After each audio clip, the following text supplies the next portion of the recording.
The executive director and publisher of the order paper, Epia, evaluates the National Assembly in 2017. In the area of lawmaking, I think that they have recorded a few landmarks that, Nigerians should give them a bit of some thumbs up.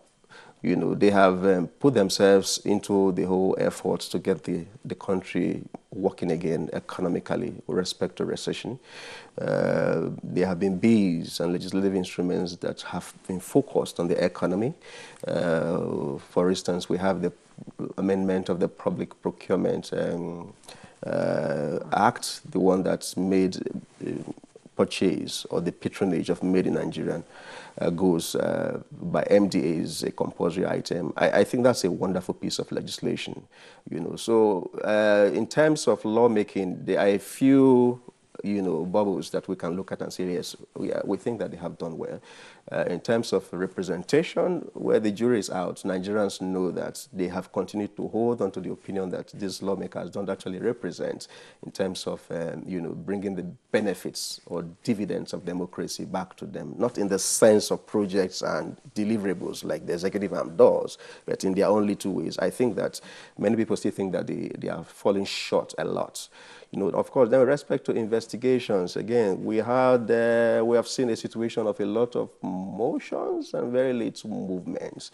We have seen a National Assembly that has feasted on the appetite of citizens to be excited by sensationalism. Citizens want to hear that, okay, there is this billions of naira is missing somewhere, and people get excited, they get incensed, there is hysteria, and of course, the National Assembly likes to ride on that, and before you know it, it's a bubble, and it bursts, and nobody, gets to hear. So in that sense, in terms of investigation, I think that we've seen a lot of action, but we have not seen a lot of results. What is the value of investigations? Because in 2017, we have seen lots. I don't think we've had this kind of number of investigations in previous assemblies. We've seen there's the investigation on customs, remittances, investigation on the SAL and the IGP, CBN investigation, the Babachia there's been lots, MENA investigation, there's been lots and lots of investigations. What is the value of these investigations? Are they of any value to the society?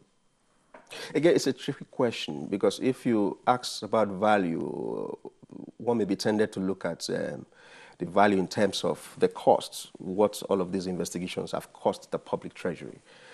Again, I mean, it's difficult to allocate values in that respect because we know that the National Assembly has a budget that covers a whole lot of activities. 115 billion naira annually is a lot for different, departments and units of the National Assembly. It is not just for lawmakers. So it's actually out of the way to want to quantify value of the National Assembly in investigations with respect to, tangibles like, what percentage of the budget. But I mean, like I keep saying, tricky as it may, we can actually still, measure some value.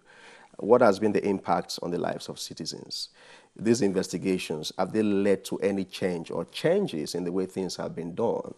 If they have not, what has been the impediments? What can be done? Is it that they have not done a thorough job, or is it that, okay, like I did hint earlier, is because they just want to be popular, they just want to ride on public sentiments and say, okay, look, there is this report suddenly that billions of naira of contracts were awarded without due process in NNPC, and the next legislative day it was an issue, on the floor of the Senate, and of course, and that's where it ended. As far as I know, that issue has not come up again.